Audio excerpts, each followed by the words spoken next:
Oftalmología de Argento, capítulo 1, aparato visual, bases anatomofisiológicas, parte 2. Los músculos extraoculares. Caso clínico número 3. Una paciente de 47 años es admitida en el hospital, quejándose de dolor severo frontal izquierdo y en el ojo izquierdo. El dolor ha comenzado hace 3 semanas y ha progresado desde entonces. Hace una semana comenzó con visión doble y esta mañana su esposo notó que el ojo izquierdo estaba desviado hacia afuera. Su esposo le sugiere consultar con el médico de cabecera, quien le realiza un examen exhaustivo y encuentra una desviación lateral del ojo izquierdo, dilatación de la pupila izquierda con pérdida del reflejo pupilar directo y consensual, parálisis de la acomodación de su ojo izquierdo y parálisis de todos los movimientos del ojo, excepto hacia el lado izquierdo. El médico indica una arteriografía carotídea izquierda que mostró un aneurisma de la arteria carótida interna. Explique los síntomas y signos del paciente y relaciónelos con la presencia del aneurisma. Los músculos extraoculares son 6, 4 rectos y 2 oblicuos. El único músculo que no se origina en el vértice de la órbita es el oblicuo inferior o menor. Músculos rectos, figura 1.6. La figura 1.6 muestra el vértice de la órbita. Se observa la hendidura esfenoidal dividida por la expansión aponeurótica del recto lateral RL, formación del anillo de zinc. Se observan los elementos que pasan por dentro del anillo de zinc. La división superior e inferior del motor ocular común, tercer par, el nervio nasociliar NC y el nervio motor ocular externo, sexto par. Por fuera del anillo transcurren el nervio patético, cuarto par, el frontal F y el lagrimal L, RI recto inferior, RS recto superior, RM recto medio, OS oblicuo superior y EPS elevador del párpado superior.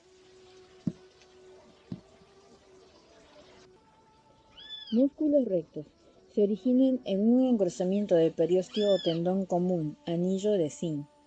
Ver hendidura esfenoidal y se dirigen hacia adelante para insertarse en la esclerótica. Tienen una longitud aproximada de 40 milímetros. Las distancias del limbo a la inserción aumentan en sentido horario, comenzando con el recto interno que se inserta a 5,5 milímetros de limbo, el recto inferior a 6,5 milímetros, el recto externo a 7 milímetros y el superior a 8 milímetros. Figura 1.8. Lo fundamental para poder entender las acciones de los músculos es que el recto superior e inferior no transcurren exactamente de atrás hacia adelante, sino que describen un trayecto de atrás hacia adelante y de adentro hacia afuera, y ejercen su fuerza con un vector que forma un ángulo de 23 grados, con el eje antero-posterior. Figura 1.7. La figura 1.7 muestra los músculos extraoculares. OD, vista superior, OI, vista inferior.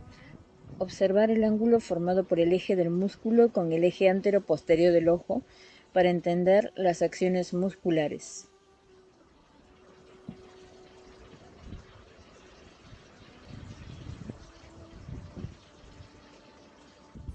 Y la figura 1.8 nos muestra el esquema de inserción de los músculos extraoculares. Ojo izquierdo visto de frente. La flecha en sentido horario muestra las distancias crecientes de la inserción de los músculos al limbo, espiral de Tillux.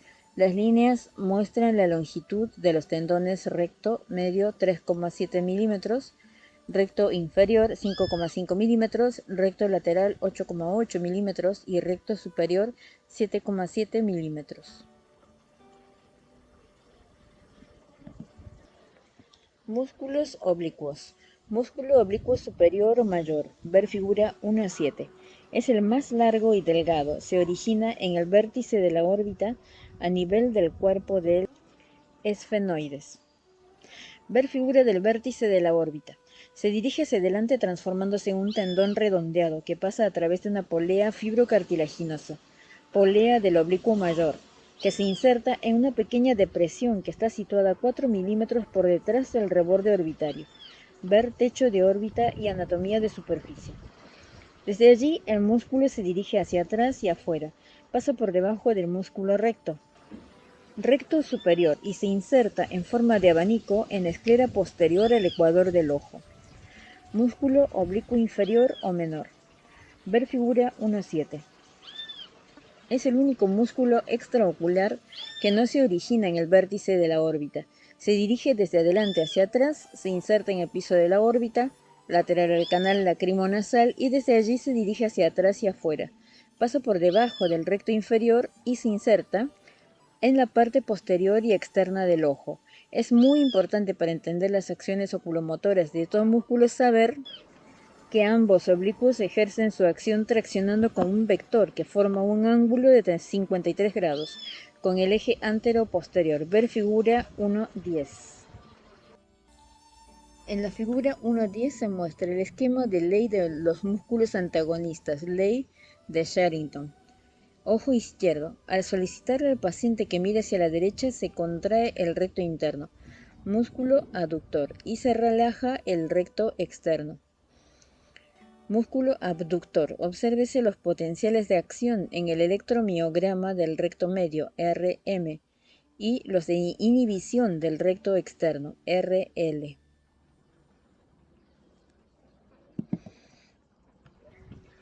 Acción de los músculos extraoculares. Posiciones diagnósticas de la mirada. Los globos oculares se mantienen en posición debido al tono de los músculos extraoculares y a las fascias que unen los músculos a los huesos. Ver cápsula de Tenon.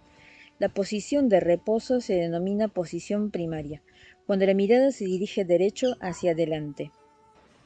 El ojo se mueve sobre 3 ejes, sobre el antero-posterior sagital. Se realizan los movimientos de rotación interna o externa, sobre el transverso que pasa del lado nasal al temporal.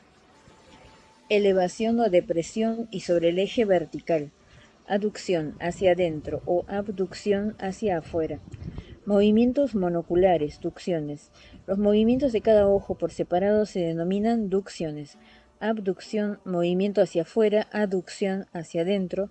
Elevación, depresión, movimientos hacia arriba y abajo. Intorsión, el ojo rota hacia adentro, y extorsión, movimiento de rotación hacia afuera. Las torsiones son movimientos involuntarios que compensan movimientos de la cabeza. Movimientos binoculares. A los movimientos binoculares se los denomina versiones y vergencias. Las versiones son las posiciones que adoptan los ojos cuando miran arriba, abajo, a la derecha o a la izquierda. Posiciones secundarias, o a la derecha y arriba, derecha y abajo, izquierda y arriba o izquierda y abajo. Posiciones terciarias. Figura 1.12. Los músculos que actúan en cada uno de los ojos para producir el movimiento se denominan músculos yunta. Por ejemplo, en la mirada a la derecha, los músculos yunta son el recto externo en el ojo derecho y recto el interno en el ojo izquierdo. Las vergencias son movimientos binoculares en los que los ejes oculares no se mueven paralelamente. Los dos ejes se mueven hacia adentro, convergencia, o hacia afuera, divergencia. En la figura 1.12 se muestra con las manos de la acción de los músculos. A, B y C se observa la dirección de inserción de los músculos.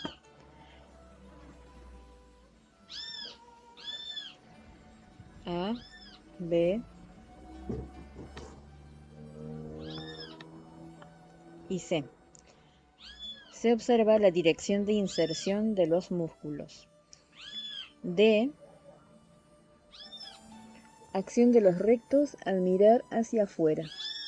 El recto superior es el principal elevador y el inferior el principal depresor. E, al mirar hacia adentro, el recto superior es rotador interno y el inferior rotador externo. F, acción de los oblicuos. Al mirar hacia adentro, el oblicuo mayor es depresor y el inferior elevador. G, al mirar hacia afuera, el oblicuo superior es rotador interno y el inferior rotador externo.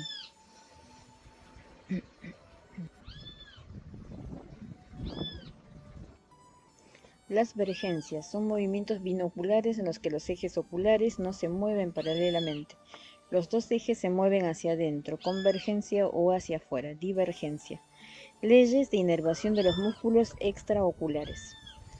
Para entender la función de los músculos extraoculares es necesario conocer sus leyes inervacionales.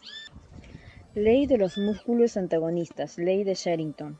Es una ley de contracción monocular. De acuerdo a ella, cuando se contrae un músculo se relaja el antagonista. Por ejemplo, si se contrae el recto interno, se relaja el recto externo del mismo ojo. Ley de los músculos yunta, ley de Hering, es una ley de contracción binocular y dice, cuando se dirige la mirada hacia un lado, por ejemplo hacia la derecha, los músculos que llevan los ojos hacia ese lado reciben igual cantidad de estímulos, en este caso el recto externo del ojo derecho y el recto interno del ojo izquierdo. Regla mnemotécnica, recordar los dos trazos rectos de la H de Hering, ley binocular.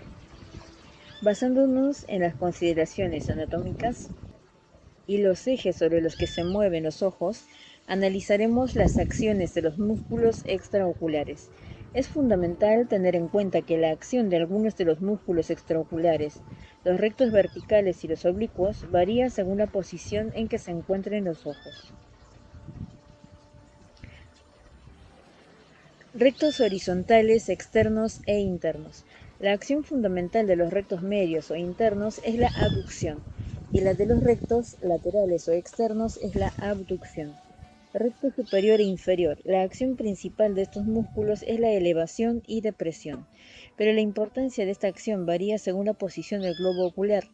Es máxima cuando el globo ocular está dirigido hacia afuera, en abducción, es decir, la acción de los rectos verticales de elevación y depresión es máxima cuando el ojo está hacia afuera, y es precisamente en esa posición que se evalúa su acción principal.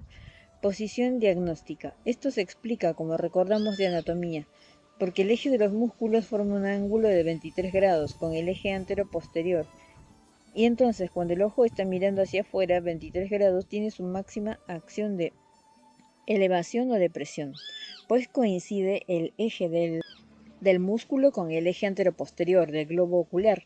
Ver figuras 1.10 y 1.14. Cuando el ojo mira hacia adentro, la acción principal de los rectos es de torsión intorsora, el recto superior, y extorsora, el recto inferior. Además, los rectos verticales, como transcurren de adentro hacia afuera, son aductores. Ver figura 1.12. Bueno, figura 1.10 y 1.14. Figura 1.10. Nuevamente, muestra el esquema de la ley de músculos antagonistas, ley de Sherrington. Ojo izquierdo. Al solicitarle al paciente que mire hacia la derecha, se contrae el recto interno, músculo aductor, y se relaja el recto externo, músculo abductor. Obsérvese los potenciales de acción en el electromiograma del recto medio, RM, y los de inhibición del recto externo, RL.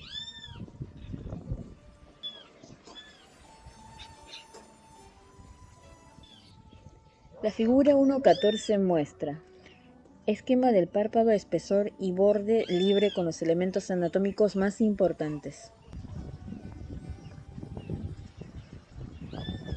Músculo frontal, músculo orbicular, septum orbitario, aponeurosis, músculo elevador del párpado, glándula de Sayce, piel, línea gris, glándula de Moll, tarso, músculo de Riolano, glándula de Meibomio, conjuntiva, glándula de Wolfram, glándula de Krauss, fornix superior, criptas de Henle, glándula de Wolfram otra vez. Músculo de Müller, ligamento de Wittnall, grasa orbitaria, galea profunda posterior, galea profunda anterior, galea aponeurótica. En la figura 1.12 se mostraba con las manos la acción de los músculos A, B y C. Se observa la dirección de inserción de los músculos. D, acción de los rectos al mirar hacia afuera. El recto superior es el principal elevador y el inferior el principal depresor. E, al mirar hacia adentro, el recto superior es rotador interno y el inferior rotador externo. F, Acción de los oblicuos. Al mirar hacia adentro, el oblicuo mayor es depresor y el inferior es elevador. G. Al mirar hacia afuera, el oblicuo superior es rotador e interno. Y el inferior, rotador externo. Músculos oblicuos. Cuando el ojo mira hacia adentro, las funciones principales de los músculos oblicuos son la depresión y la elevación, pues el eje ocular coincide con el vector de tracción del músculo. Recordar que los oblicuos forman un ángulo de 53 grados con el eje antero-posterior, figura 1.8. En la figura 1.8 se mostraba el esquema de inserción de los músculos extraoculares, ojo izquierdo visto de frente. La flecha en sentido horario muestra las distancias crecientes de la inserción de los músculos al limbo, espiral de Tillux.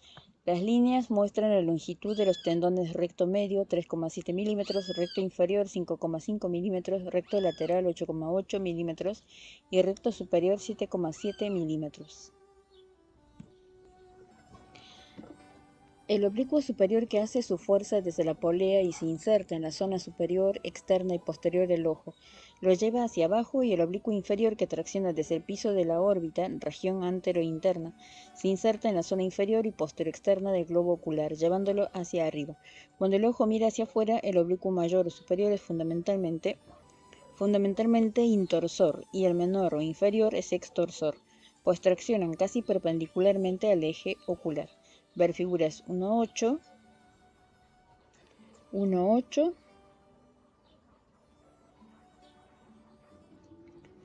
1.12 y la figura 1.13 que muestra el examen del paciente en las posiciones diagnósticas, exploración de las versiones. Foto número 1, paciente que mira hacia arriba y afuera, OD, ojo derecho. Actúa el recto superior, OI, ojo izquierdo. Actúa el oblicuo menor. Foto número 2. Paciente mira hacia la derecha, OD, recto externo, OI, recto interno. Foto número 3.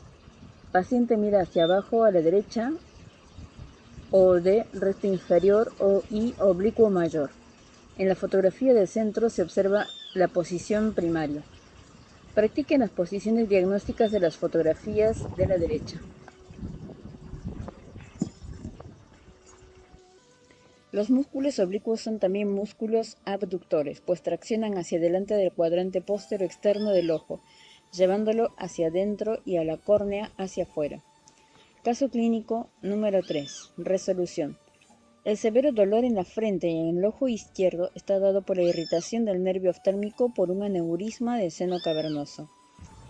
El estrabismo divergente del ojo izquierdo de la paciente con diplopía, la imposibilidad de mirar a la derecha con su ojo izquierdo y la parálisis pupilar se deben a la parálisis del tercer par izquierdo por la compresión del aneurisma en el seno cavernoso. La paciente pudo ser operada de su aneurisma y se encuentra actualmente en buen estado de salud, habiéndose recuperado de su parálisis. Es muy importante recordar que habitualmente la parálisis del tercer par producida por un aneurisma tiene compromiso pupilar, lo que no ocurre en el caso de una parálisis secundaria a diabetes. No se lo olviden jamás. Lo importante en las acciones musculares: los músculos superiores, recto superior y oblicuo superior mayor, son intorsores. Recordar su informe: superiores, intorsores. Los músculos inferiores, recto inferior y oblicuo inferior o menor, son extorsores. Los músculos oblicuos son abductores. Recordar OB de oblicuo, AB de abductores. Los músculos rectos verticales son aductores. La posición diagnóstica para los rectos es mirando hacia afuera. La posición diagnóstica para los oblicuos es mirando hacia adentro. Anexos oculares: párpados, conjuntiva, aparato lagrimal, irrigación e inervación orbitaria. A continuación voy a hacer un repaso de la figura 1.10. Esquema de ley de músculos antagonistas, ley de Sherrington. Ojo izquierdo. Al solicitarle al paciente que mire hacia la derecha, se contrae el recto interno, músculo aductor, y se relaja el recto externo, músculo abductor. Obsérvese los potenciales de acción en el electromiograma del recto medio y los de inhibición del recto externo, RL. Y en la figura 1.11, ley de músculos yunta, ley de Hering. Al mirar hacia la derecha, dextroversión. Se contrae el recto externo o lateral del ojo derecho, RL, y el recto interno o medio, RM, del ojo izquierdo. Ambos músculos reciben igual cantidad de estímulos. Obsérvese los potenciales de acción en el electromiograma. A estos músculos sinérgicos se los denomina músculos yunta. Cuando el ojo mira hacia afuera, recto superior, elevación, recto inferior, depresión, oblicuo mayor, rotación interna, oblicuo menor, rotación externa, recto medio, aducción, recto lateral, abducción. Cuando el ojo mira hacia adentro, recto superior, rotación interna, aducción, recto inferior, rotación externa, aducción, oblicuo mayor, depresión, abducción, oblicuo menor, elevación, abducción, recto medio, aducción, recto lateral, abducción.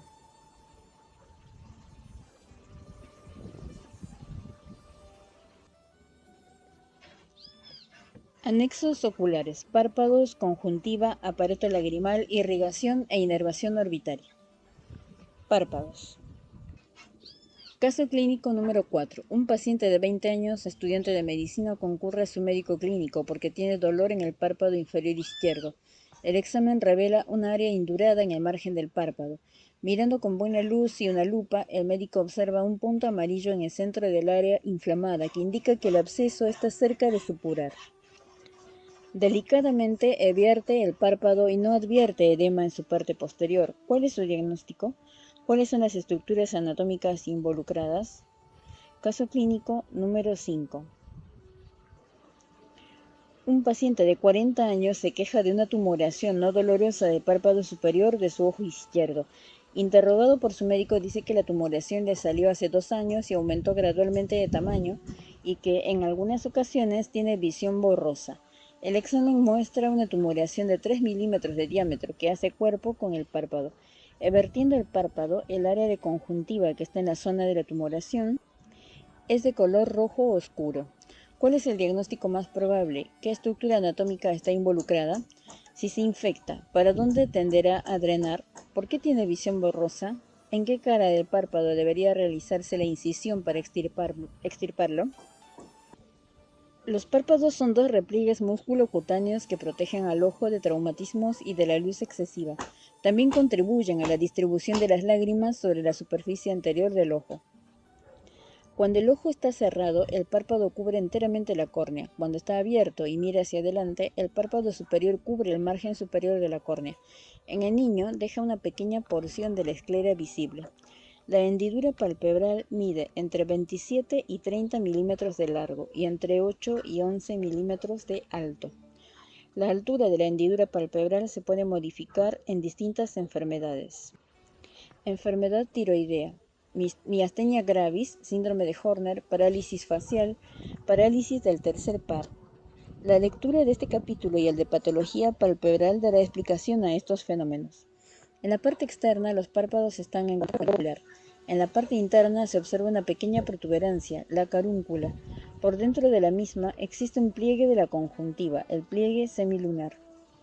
Ver anatomía de superficie. Anatomía del párpado. Sistematizaremos la anatomía del párpado en una capa superficial denominada cutánea muscular y otra profunda, tarso conjuntival o fibrosa. Figura 1.14.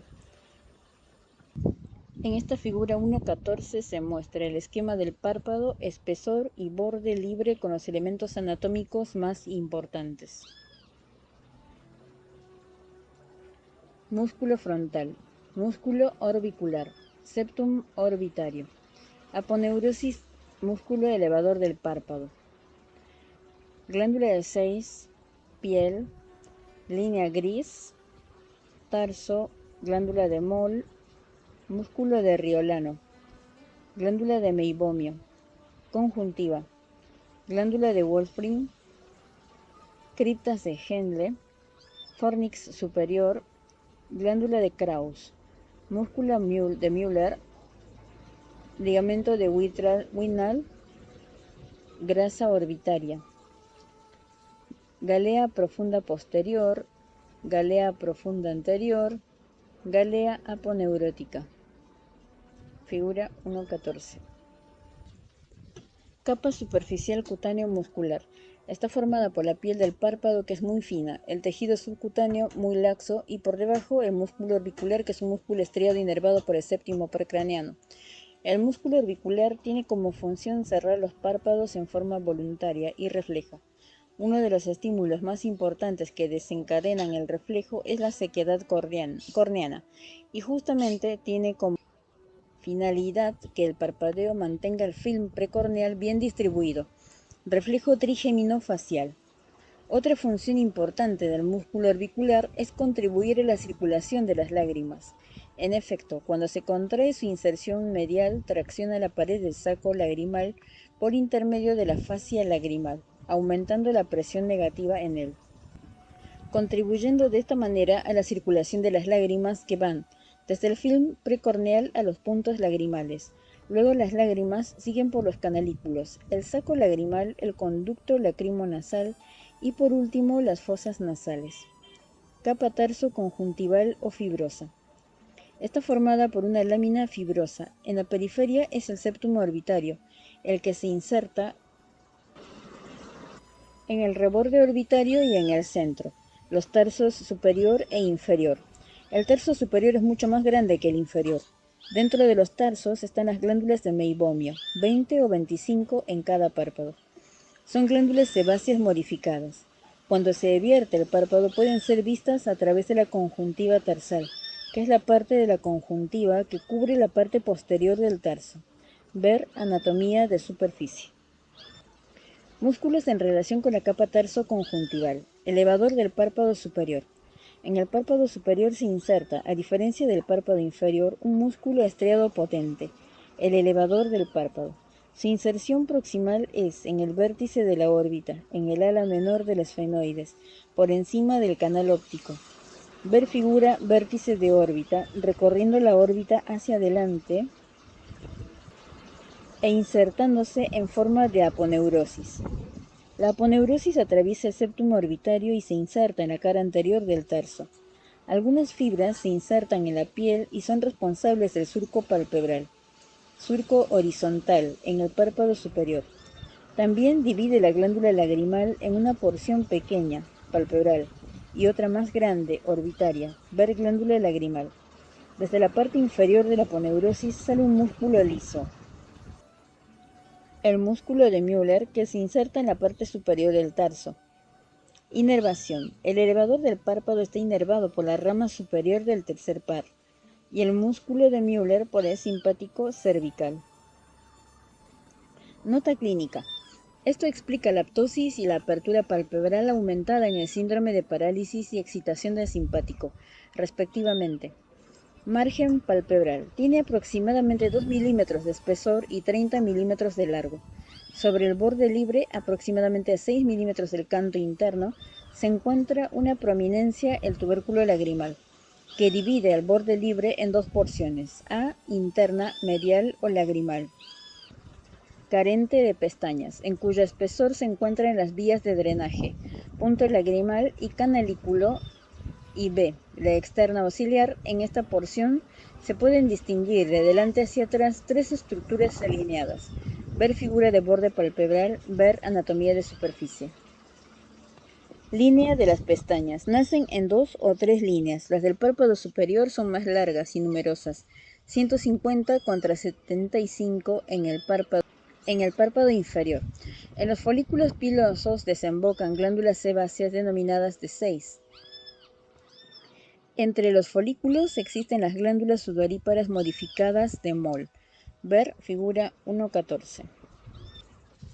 Observa otra vez la figura 1.14. Esquema del párpado, espesor y borde libre con los elementos anatómicos más importantes. Línea gris. Hacia atrás del nacimiento de las pestañas está la línea gris, que es muy importante, pues marca la división entre la parte anterior cutánea orbicular del párpado y la profunda, tarso conjuntival. Histológicamente corresponde a la parte más superficial del músculo orbicular, músculo de Riolano, y no a la unión conjuntivo-cutánea, como algunos autores describen erróneamente. Dicho límite está más atrás en la desembocadura de las glándulas de meibomio. Línea de la desembocadura de las glándulas de meibomio, en número de 20 o 30. Se ven como pequeños orificios en el borde posterior del margen palpebral. Irrigación de los párpados, figura 1.15. La irrigación de los párpados está dada por el lado externo por arterias que derivan de la circulación facial, ramas de la carótida externa, rama orbitaria de la arteria temporal superficial y la arteria transversa facial, que forman las arterias palpebrales externas, y por el lado interno, ramas que derivan de la circulación orbitaria, ramas de la carótida interna y a su vez de la arteria oftálmica, que forman las arterias palpebrales internas. La conjunción de estas dos arterias da origen a las arcadas arteriales palpebrales, una marginal y otra periférica. La marginal transcurre a 3 milímetros del borde libre entre el orbicular y el tarso, ver la figura. La periférica, más pequeña, transcurre dentro del músculo de Müller. En la figura 1.15 se muestra la irrigación arterial del párpado y la cara. Arteria facial. Arteria transversa. Temporal superior. Arteria palpebral lateral. Arteria palpebral superior. Arcada periférica, arcada marginal, arteria supratroclear, arteria palpebral media, arteria infratroclear, arteria angular, arteria marginal inferior, arteria infraorbitaria. Figura 1.15. Drenaje linfático. El drenaje linfático de la mitad interna del párpado drena en los ganglios submaxilares. La mitad externa drena en los ganglios parotídeos superficiales. Inervación. La inervación motora, como hemos dicho, está dada en el orbicular por el séptimo par y en el elevador del párpado superior por el tercer par. La inervación del músculo de Müller está dada por el simpático cervical. El trigémino provee la inervación sensitiva del párpado superior, a través del nervio oftálmico, rama lagrimal, frontal y nasal, y la del párpado inferior, por el nervio maxilar superior, con su rama infraorbitaria y cigomática. Caso clínico número 4. Resolución. El paciente tiene un orzuelo. La causa habitual es una infección estafilocócica focal de la glándula de 6. Caso clínico número 5. Resolución. El paciente tiene un chalazion, es una infiltración granulomatosa de una glándula de meibomio que produce una tumoración indolora. Si además existe una infección sobreagregada, la glándula tiende a drenar hacia la conjuntiva. En caso de necesitar drenaje, habrá que hacerlo desde el lado conjuntival. La visión borrosa es habitualmente producida por compresión de la córnea que es deformada, astigmatismo irregular. Para el próximo video veremos conjuntiva.